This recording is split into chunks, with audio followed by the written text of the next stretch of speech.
Thanks for joining me on another episode of the History Maven. Today I will be butchering Japanese as we discuss the world's largest battleship, the Yamato. In the 1860s, Japanese leaders looked around at all the Western countries that had embraced industrialization, and they noted that those countries were growing in wealth and power. They felt that Japan would have to take swift action to catch up. If their citizens were going to be able to compete globally and be in a position to defend themselves should other countries attack, then they had to access more resources than could be found on their island. It was time to move away from rural life and many Japanese traditions in favor of industrialization and expansion. But let's back it up to 1868. Prince Mutsuhito was crowned emperor of the new government of Japan. Mutsuhito, also known as Emperor Meiji, could see his world was changing. The government had established a council and a prime minister like many Western nations, and he decided the best course of action was to lean into those changes. Under his rule, the old city name of Edo was changed to Tokyo. Japan kickstarted a textile industry, railways were opened, foreign advisors were employed. This was phase one of the empire, where the Japanese military arsenals were being grown, their forces were being trained, and naval ships were being built. This phase lasted until 1912, when the Japanese Empire decided to kick things up a notch. A time of political and technological changes were to follow in the Taisho period, which lasted until 1926 and encompassed World War I. Japan fought with Allied forces and experienced a period of great prosperity post-war. All men were given the right to vote, and it was a golden age in the Empire of the Sun. Oh, but here's the thing about good times. We don't want them to end, and neither did Japan. Japan wanted to keep the progress going, but if they were going to grow that military and industry, yes, they were going to need a lot more resources. Their neighbor China was filled with coal, metals, and minerals ripe for mining. Japan could use those metals for building warships. Now, if you had an empire that you just built and you need to defend it and to hold your own defense-wise, well, you're going to need ships and planes, and that's what Japan thought. The Imperial Japanese Navy had one thing on its mind, and that was boats, boats, boats.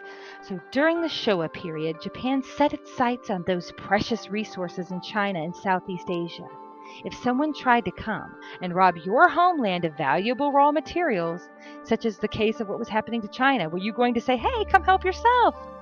Absolutely not. And neither was China. They were not going to give up without a huge fight. This began what was known as the Second Sino-Japanese War. That's right.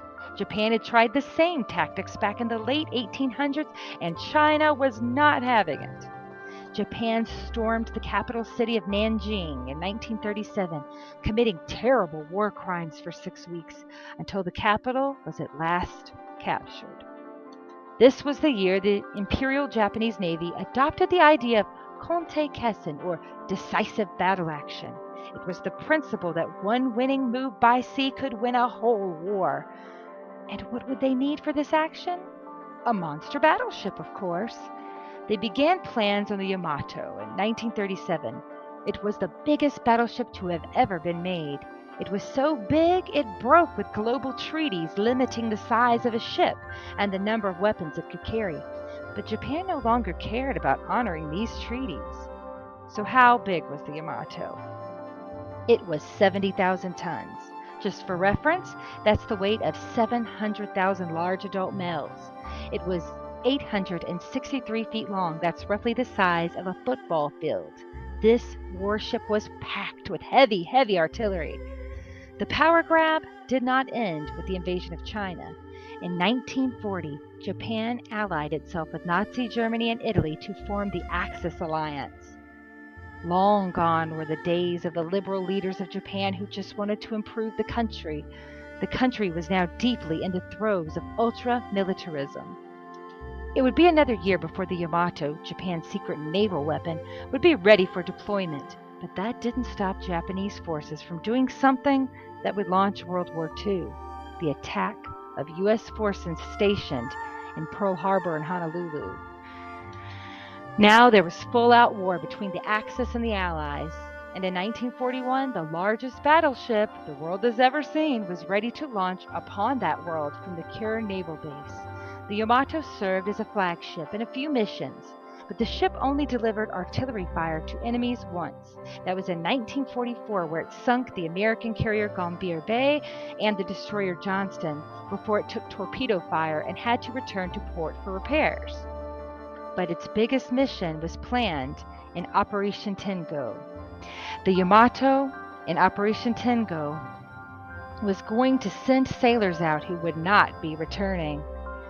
The Japanese were no strangers to suicide missions as a war tactic. About 3,000 Japanese pilots died in kamikaze crashes in World War II. This is where pilots would deliberately crash into ships to create enemy casualties. In March 1945, the Battle of Okinawa was raging.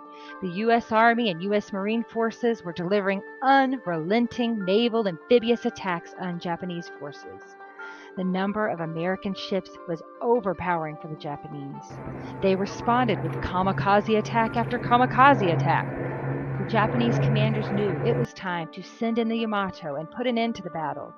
Fully armed and loaded with 2,700 crew members, the Yamato sailed out for her final mission to relieve the bombarded Japanese troops. But the Yamato never even came close to Okinawa. Not far off its launching point, the ship was met with 386 American carrier ships. After 10 torpedo and 9 bomb hits, the world's largest battleship sank into the cold Pacific water, and it took with it 2,498 Japanese sailors. The Battle of Okinawa and the failure of the Yamato during Operation Tengo was the beginning of the end as far as Japanese resistance was concerned. This was the last major naval battle of the war. 2 months later, World War II was over altogether, with the Allies celebrating victory. Japan quickly overcame the blow of defeat and began efforts to reform their government. Reparations were made to some of the Asian countries they attacked during the war, and the Meiji Constitution was reinstated. Japan's economy not only recuperated fairly quickly, but they experienced enormous financial growth through the rest of the Showa period into the 1980s. The country also worked to rebuild global relations through trade.